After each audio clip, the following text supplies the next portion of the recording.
예, 이번 시간에는 에덴 설화는 무엇을 암시하는가? 우리가 잘 알고 있죠. 창세기에 나오는 에덴 설화가 일반적으로 이제 제일 이제 성경 중에는 잘 알려준 부분이잖아요. 이게 사실은 암시를 하고 있는데 상징적으로 무언가를 상징화해 놓은 거죠. 인생의 이 진리와 관련된 어떤 것들을 상징화해 놓은 건데 설화의 형식으로 이야기하고자 하는 바가 있단 말이에요. 그게 이제 무엇인지를 이제 우리가 알 필요가 있어요. 창세기의 1장과 2장이 서해진 배경이 다른데 1장은 이스라엘이 영광스러운 때, 즉 다윗과 솔로몬 시대 그 영광스러운 때가 반영된 그 기록이라 하면은 창세기 2장은 이스라엘이 추락되고 그다음에 바빌론으로 유배되잖아요. 쫓겨가서 그 노예 생활하는데 그 시절에 그때 이제 자기들을 돌이켜 보면서 이제 기록된 거기 때문에 조금 전체 분위기가 좀 가라앉고 우울하죠. 네, 그 두 개가 배경이 다릅니다. 자, 그래서 이제 에덴 설화 이건 무엇을 암시하는지를 알 필요가 있습니다. 특히 에덴 설화에 대해서 이야기가 중요한 부분이 뭐냐면은 바빌론으로 갔다가 그다음 페르시아로 이제 가게 되잖아요. 주도권이 페르시아로 넘어갔다가 페르시아에서 이제 해방이 되는데 그 시대, 그 당시에 페르시아라고 하는 것이 587년도 가서 521년인가 그때 BC 그때 이제 해방이 됐어요. 그 시기가 보면은 이 불교의 석가모니 그 시기 혹은 또 자이나교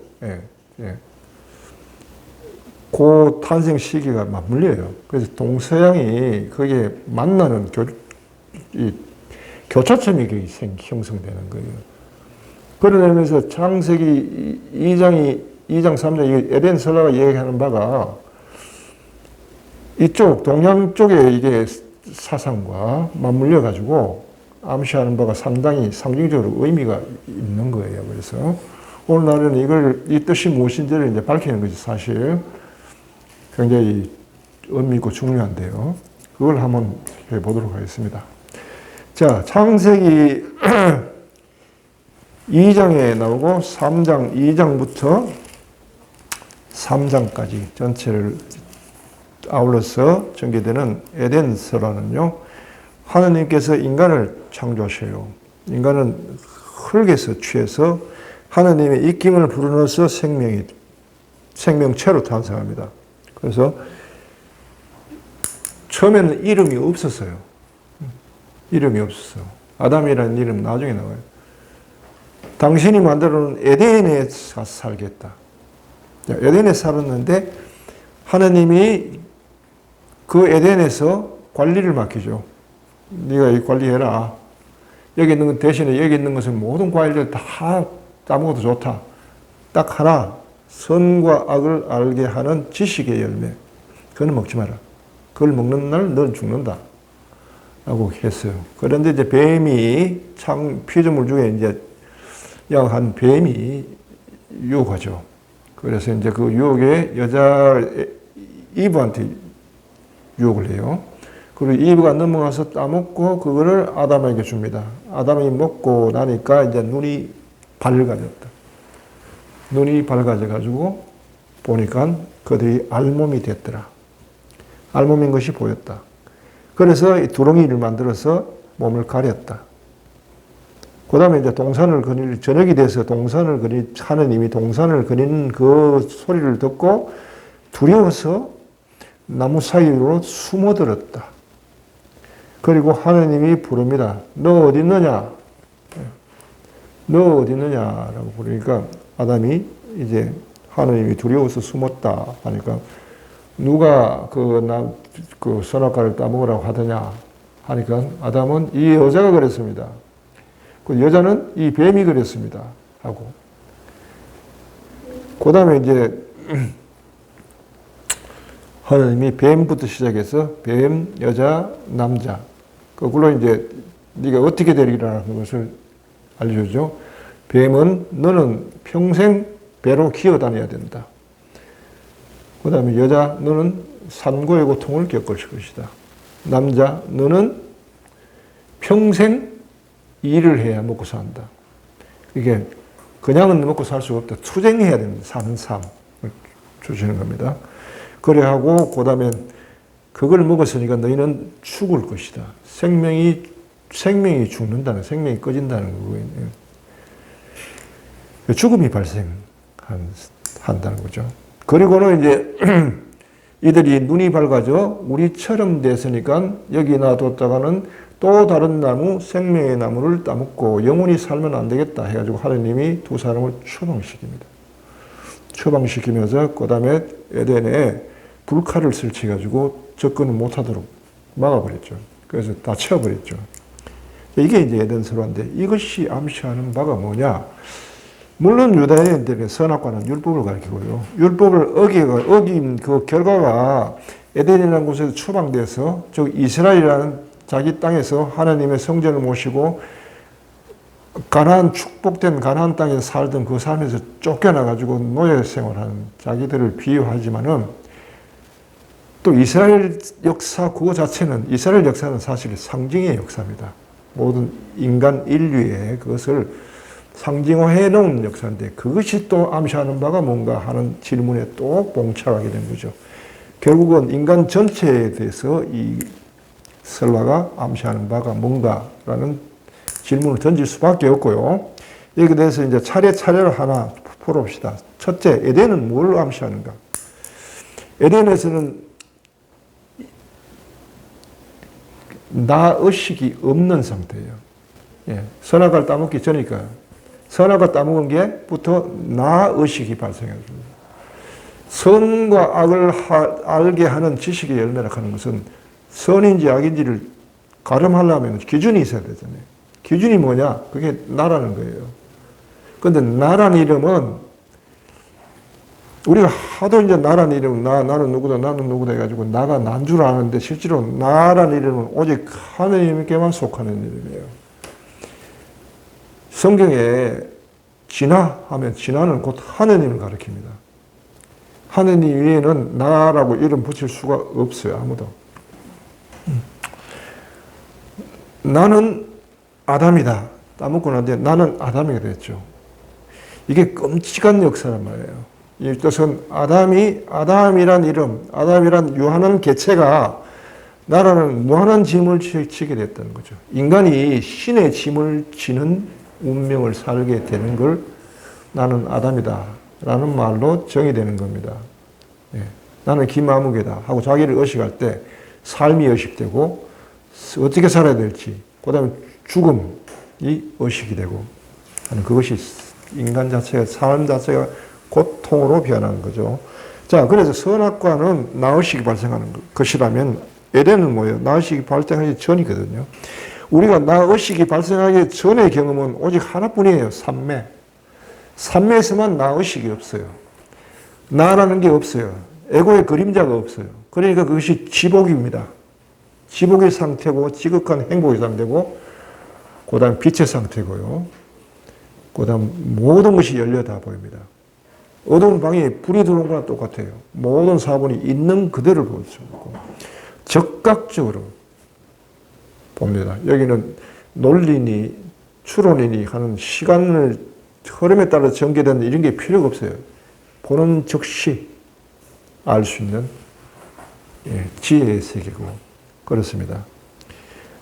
그 세계를 나의식이 발생하면서 잃어버렸다는 거죠. 우리가 보통 이제 명상할 때 삼매에 들어갑니다. 삼매에 들어갔다 나올 때는 제일 먼저 오는 게 뭐냐 하면 나의식입니다. 나의식이 딱 발생하면 삼매가 딱 깨져버려요.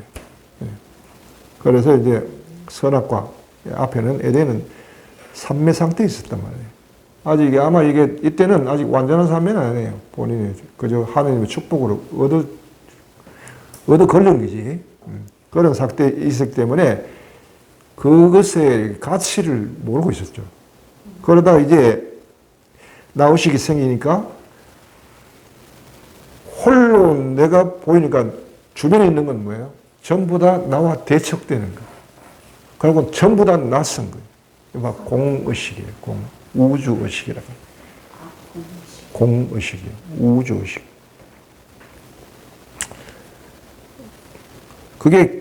그걸 경험하니까 우리가 우주에 나가 있는 의식과 같아요. 두려움이 들고, 그 다음에는 자기가 의식되면서 개체가 의식된다면, 개체로서 의식되면서 자기가 nobody, 아무것도 아닌 것 같이 느껴지죠. 예. 그 부끄러움과 두려움. 그러니까 그거를 뭔가 가리고 싶은 욕구가 있는데. 그래서 아담과 이브는 무화과 잎으로 두렁이를 만들어서 이렇게 얽어가지고 이렇게 중요한 부분을 가렸다. 부끄러움을 가렸다. 라고 하는데, 이게 나중에 옷이 되죠. 이게 뭐냐 하면은, 가리려고 하는 욕구, 그게 신분을 가지려는 욕구와 같아요. 가령 우리가 외국에 가면은 제일 먼저 노바디를 경험합니다. 말도 안 통하죠. 사람들은 낯설죠. 그게 아무 어떤 연고가 없죠. 그럴 때 제일 먼저 필요한 게 뭐죠? 신분입니다. 신분. 예. 신분이 없으면 완전히 떠돌이죠. 예. 그 신분에 대한 욕구가 발생하는데, 또 신분의 욕구라고 하는 것이 처음엔 두렁이죠. 이것이 옷으로 발전하고 옷으로 점점 이게 하이 퀄리티의 옷 해가지고 명품으로 발전하고, 이제 나중에 부끄러움을 가는 게 아니라 오히려 자기의 자랑하는 그걸로 쓰이죠. 옷이라는 게. 그렇게 변화했잖아요. 가리려는 욕구에서 시작된 것이, 이것이 하나의 뭐랄까 신분 상승의 욕구로 변화하게 되죠. 자, 여기까지가 하나의 흐름이에요. 에덴 내에서 나의식이 생기면서 생기는 것. 그 다음 두 번째는 하나님과의 관계. 나의식이 발생하면서 하나님과의 관계가 어떻게 되냐 하니까, 이전에는 하나님께서 손수 자기를 만드신 분이에요. 그리고 에덴에 갖다 놓고 마음껏 자유롭게 살도록 해 주셨고, 예. 그런데 이제는 어떻게 되죠? 나의식이 생기고 내가 중심이 생겨요. 세상에 중심이 둘이 있을 수가 없어요. 내가 중심이라고 생각이 들자 곧 하나님이 의식이 되고 경쟁자로서 의식이 되고 두려움이 생긴 겁니다. 왜냐하면 자기 중심은 그거는 하나님 것을 훔쳐서 생긴 것이었거든요. 그러니까 하나님이 두렵고 하지 말라는 짓을 했기 때문에 그다음에는 숨고 싶은 욕구가 생겨요. 하나님이 사랑으로서의 하나님이 아니라 두려움으로 하는 신으로서 변해버렸죠. 인간은 이것이 무의식적으로 있습니다. 옛날부터 보면요. 신에 대해서 두려움을 가지고 무의식적으로 두려움을 가지고 거기에 섬겨가지고 신 아래 복종해서 자신의 안정을 취하려고 하는 것, 그것이 종교의 출발이죠. 이렇게 해서 두려움이 생기고 도망가고 숨으려는 욕구. 여기서 하나의 시간의 흐름이 발생하죠. 신으로부터 밖으로 도망치려는 욕구예요. 신과 마주하기 두려워하는 거예요. 우리가 명상했을 때 바깥을 차단하고 안으로 들어갈 때, 그래서 깨달음 직전에 보면 신과 마주해야 되는데, 그때 공포라는 것은 이런 말을 할 수가 없습니다. 그게 무서워서 사람들은 밖으로만 자꾸 도망가죠. 바깥에서 뭔가 추구하고 찾으러 가는데 자기 안쪽으로 들어갈 수가 없는 방향성이 그렇게 결정되어 있어요. 이게 시간의 흐름이, 그게 방향성을 거꾸로 가고 있다. 신으로부터 멀어지는 시간의 흐름을 지금 타고 있죠. 우주도 마찬가지 아닙니까? 빅뱅 이후에 계속 확장되죠. 목적이 없다는 뜻입니다, 이게. 그게 무슨 뜻일까요? 이것과 맞물리면은 밖으로 도망친다는 움직임이 똑같죠, 그것이. 시간의 흐름이라고 하는 건 하나를 목표가 있으면 수렴을 하고 목표가 없으면 확장하는 거죠. 예. 방향성이라고 하는 게 둘 중에 하나밖에 없습니다. 예. 그러니까 수렴은 되지 않으니까 확장하는 것은 멀어진다는 거죠. 예. 자, 세 번째는 뭐냐 하면 이제 그렇게 해서 인간 간 관계 안에서 또 어떤 일이 벌어졌느냐? 인과법이 발생합니다. 이전에는 뭐죠? 배려심이 집에서요. 아담이 자기가 외로울 때 모든 동물이 짝이 있는데 자기만 혼자 외로우니까 설설했단 말이에요. 그때 하느님께서 아담의 갈비뼈를 뽑아가지고 그걸로 여자를 만들어서 아담 앞에 세워두었더니 아담이 좋아가지고 예? 어디다 이제 왔냐? 어? 내 뼈에서는 뼈요, 내 살에서는 살이다. 라면서 어찌나 좋아했고 어찌나 끔찍이나 이랬잖아요. 그런데 지금은 어떻게 돼요? 저 여자 때문에 내가 이래 됐습니다. 저 사람이 원인이 돼서 내가 이래 불행했습니다. 남을 탓하는 관계로 돌아선 거예요. 사랑하는 관계가 원망하는 관계로 돌아서 버렸죠. 인간관계가. 이게 나 의식이 발생하면서 생긴 관계예요. 나를 의식하게 되면은 다 경쟁자가 되는 거예요. 예, 경쟁자예요. 네 탓이다라는 말이 나옵니다. 그리고 또 그 다음에 남자는 이로 인해 가지고 일의 노예가 되고요. 먹고 사는 일에 땅이 이전에는 저절로 자라는 걸 먹었는데 이제는 아무리 일을 해도 땅이 소출을 내주질 않아요. 그러면 온갖 병충해들이 같이 먹자 하고 달라들어요. 그 농사 지어줘도 그 중에서 자기 몫이 얼마인지 몰라요. 그거 해도 흙을 겨우 달랠까 말까? 늘 흙이 졌죠. 옛날 우리 생각하면 알죠? 보릿고개 해가지고 늘 양식이 모자랐죠. 그런 생활을 줄곧 해왔다는 인간이. 그러니까 빵 문제로부터 해방될 수가 없는 거예요. 이 문제가 해방될 수가 없으니까 자기 뭐 명상의 문제고 뭐 자기의 영적 구원이고 이거는 뭐 요원하죠. 생각도 못 할 거예요. 어떤 사람 보고 예수 믿으십시오. 뭐 교회 갑시다. 그러면 지금 먹고 살기 바쁜데 그거 언제 신경 씁니까? 나중에 일 다 끝내고 예? 그때 한번 생각해 봅시다. 그럼 그때는 이미 인생이 다 끝나가는데 평생 가도 사람들이 일로부터 해방 안 되는 거. 남자들 그거예요. 여자들은 뭐죠? 평생 가도 산고의 고통. 예. 여자들이 매달 하는 그런 고통, 산고의 고통, 애를 놓는 고통으로부터 해방될 수 없게 됐다라고 이야기하고 있죠. 그래서 투쟁하는 삶, 갈등하고 투쟁해야만 살아남는 참 비참한 삶이죠. 이거는 뭐예요? 짐승의 삶과 비슷하죠. 예.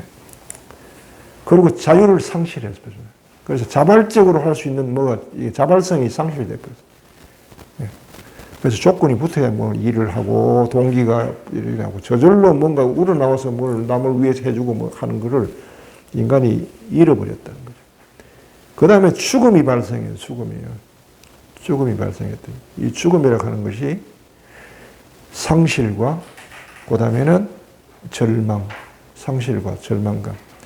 삶에 살고자 하는 욕구를 뺏어가 버리죠. 죽음이 닥치면. 어느 날 잘 살다가 갑자기 병이 생겼다. 그 다음에는 내가 이제까지 살아온 삶에서 이탈되어 버리고 사람 관계도 이상해지고 홀로 되는 거예요. 그 다음 절망스럽습니다. 그 삶 안에 드려진 죽음의 그림자, 이 고통 있었죠. 그 다음에 에덴으로 이제 쫓겨납니다. 이건 뭐냐 하면 이제 이걸부터 이런 삶과 죽음의 고통으로부터 벗어날 수 있는 길이 유일한 길이 지혜를 추구하는 길이에요. 산매로 들어가는 적어도 산매로 들어가야 거기에 안식이 있고 휴식이 있는데 들어갈 수가 없어요. 그 길이 거기서도 쫓겨났고 그 길이 막혀버렸죠. 그래서 그 길로 가기가 그렇게 힘이 들어요. 전 인류를 통틀어 깨달은 사람이 몇 사람이면 될까요? 인간이 얼마나, 지금 인구가 얼마나, 몇십억이죠. 그거 곱하기 몇천 년의 역사, 몇천 년이 뭡니까? 몇만 년의 역사를 다 합쳐보세요. 인구가 얼마나 많은데, 그 중에 이걸 성취한 사람, 깨달음을 성취한 사람이 몇이나 될까요? 그만큼 이 지혜 공부가 어렵게 돼버렸다는 거예요. 그래서 이 땅에서 반평생 동안 일하고 허덕이고 고통 속에서 살아남으려고 짐승처럼 생활하다가 결국 늙고 병들고 죽는 비참한 삶으로 끝이 난다. 무엇이 되면은 나가 의식되기 시작하면서 삶이 이런 역사가 됐다는 것을 가르치고요. 이스라엘 백성들에게는 우리가 율법을 어기기 때문에 지금 이 모양 이 꼴이 됐으니까 후배들이요, 후손들이요, 너는 정신 차려라 하는 교훈을 주기 위해서 이걸 썼지만요. 그러나 이 안에 내포하고 있는 것은 인생 전체에서 궁극적으로는 결국 그렇기 때문에 메시아가 오셔야 되는 거죠. 인간 스스로는 구원의 길이 없다는 걸 설명하고 있어요. 또 나 의식이 발생했으니까 이거를 또 부정적으로 볼 필요는 없습니다. 하나님이 하지 말라는 짓을 했기 때문에 그 다음에 이렇게 절망. 그래서 인간은 어떻게 돼요? 그 다음에 절망 속에서 그냥 평생 죄의식에 시달리면서 고통 속에 시달리면서 그래야 늙고 병들어 죽으면 끝이가 거기에 하나님 뜻이 있는 건 아니라는 말이에요. 죄 지은 아담에게 이름을 붙여줘요. 아담아 하고 나는 아담이다 라고 자기를 그렇게 하면서 거기로부터 출발할 수 있도록 해주신다. 이름을 주셔요. 그 다음에 옷을 입혀주지 마. 여자로 옷을 입혀주시고 그래하고 이제 밖으로 내보내는 거예요. 하느님 뜻은 이런 거예요. 이왕 일이 된 거 네가 내 이름으로 그거를 취했으니까 그로부터 받은 고통도 있을 것이다. 그러나 네가 스스로 주체적으로 그렇게 하기로 했으니까 이왕 이래 된 거 주체적으로 한번 살아봐라. 여기 뜻이 있죠. 사람을 죽이고자 하는 게 아니고 살리고자 하는 뜻이 있다. 우리 있죠. 자식이 어디 가서 하지 말라는 짓 하고 오면 어떻게 돼요? 그러면 야단을 치기도 하겠지만은 이왕 이래 된 거 어떻게? 평생 계속 야단만 칠 거야? 아니죠. 그때부터 이왕 이래 된 거 어떻게 할 거냐? 자, 이런 조건은 네가 했으니까 네가 책임을 지고 네 삶을 적극적으로 주체적으로 한번 살아봐라.